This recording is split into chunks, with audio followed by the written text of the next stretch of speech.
kaibigan. March 7, 2026 mga kaibigan.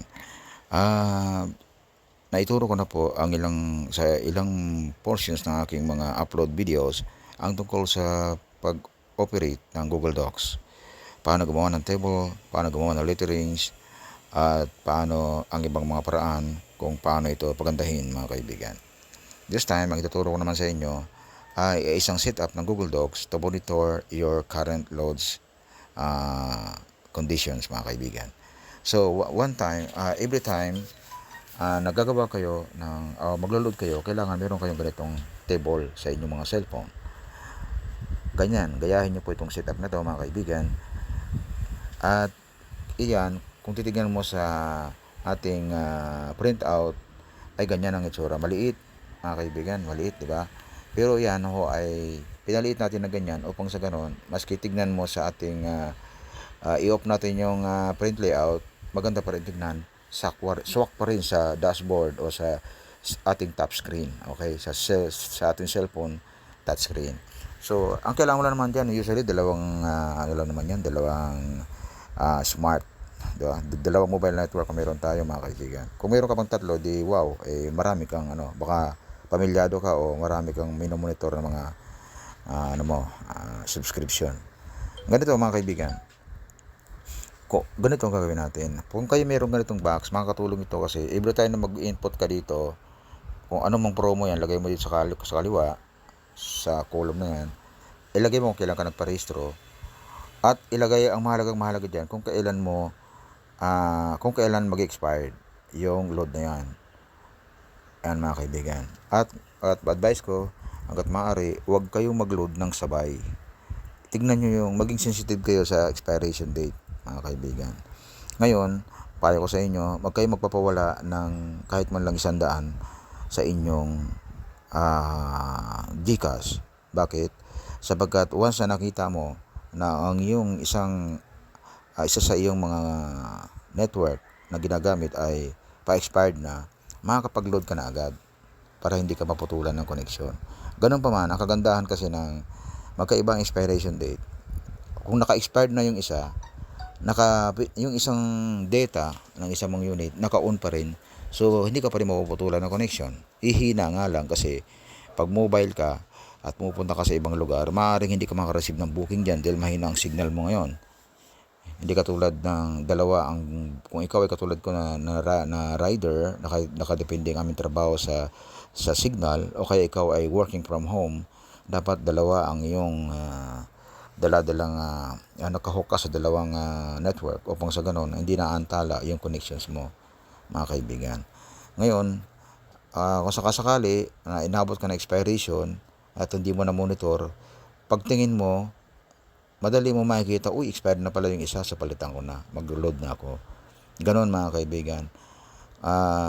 Hanggat maaari, huwag niyong pagsabayin ng kanilang mga expiration dates mga kaibigan. Magkaganon pa man, dahil meron ka namang monitoring system, magsabay man yan, maaari mong agad na makita. Dahil ituturo ko sa inyo ngayon na kung paano ninyo mailalagay ang data na to sa inyo mismong dashboard. Ganito mga kaibigan. Ayan.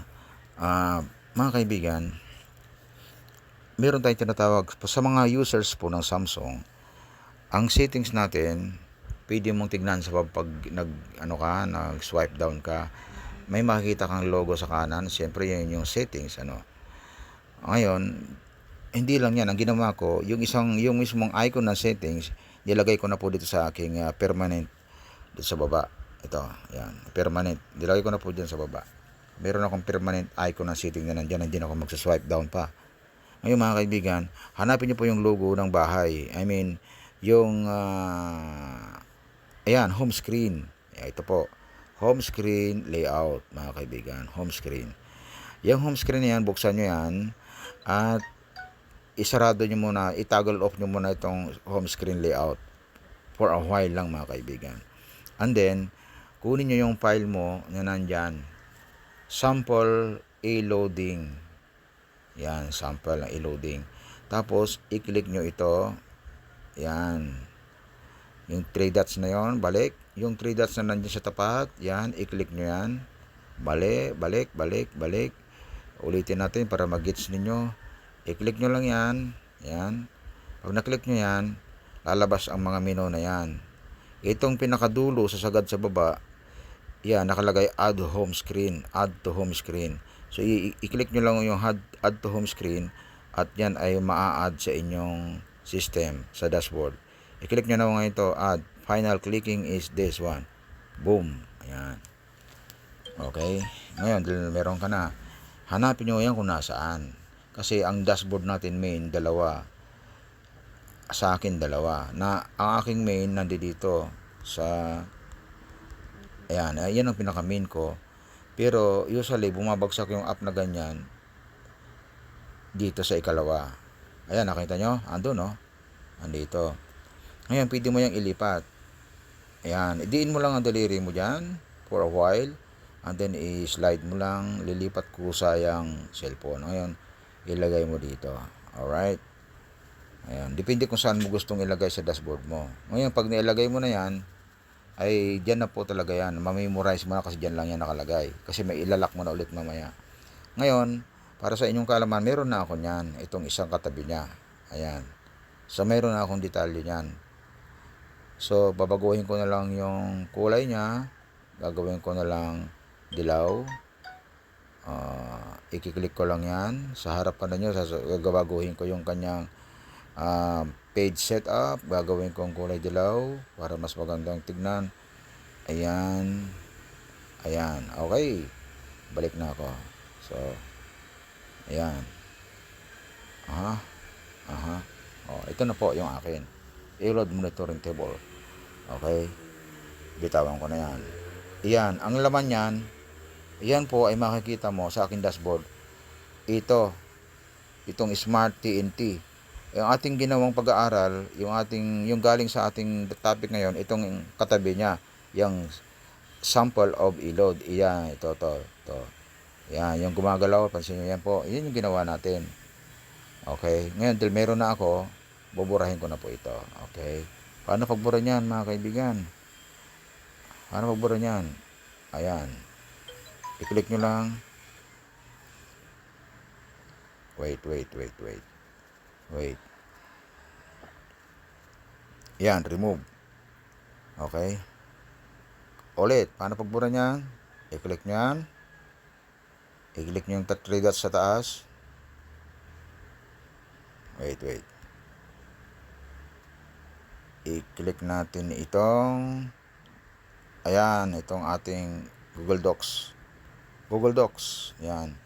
Tapos, yung ating inassemble na monitoring, andi dito. Pwede ko itong burahin anytime. Pero hindi ko buburahin dahil sample ko to sa inyo, mga kaibigan. So, aalisin ko na lang po ito. Ididiin mo lang siya ng matagal and then i-click. Napansin nyo, pag clinic mo to, may lilitaw po na, ayan, may lilitaw na icon, dalawa. Pansin nyo, select or remove. So, let's check doon tayo sa remove. Alisin natin. Okay. So, nawala na po. Ito nyo, nawala na. Pero, hindi siya nabura sa ating, ayan, sa ating file. Andiyan pa rin yung e-load monitoring. Okay. Okay, maraming salamat mga kaibigan. Yan lang po muna. At pero tika muna mga kaibigan, no? Papakita ko sa inyo. Ganito rin, kung paano mo i-lock yun, siyempre na igagalaw, di ba napansinin nyo, nagagalaw, di ba? Kailangan nakalak ho yan. So, gawin natin ganun pa rin. Settings. Pabalik ako doon sa naintindihan ng marami ho. Ano to ha? Slide down. Click nyo yung settings. Pag click nyo ng settings, puntahan mo ulit yung home screen layout. And then, itoggle on nyo po itong lock screen. Sabihin, i-lock nyo na ho yan. Ayan. Para na sa ganon, gusto mo natin galawin to, hindi na ho magagalaw, nakalock na po. Safety na po. Kasi na-memorize po natin yan. Sa araw-araw natin kagagamit, na-memorize natin kung nasaan yung mga applications na kailangan natin, mga kaibigan. Okay, maraming salamat. Ngayon lang po muna, mga kaibigan. Maraming salamat. Pakishare na lang po. Ituro natin sa ating mga anak ang kahalagahan ng Google Docs, mga kaibigan. Hanggang sa muli, ingat po tayo palagi.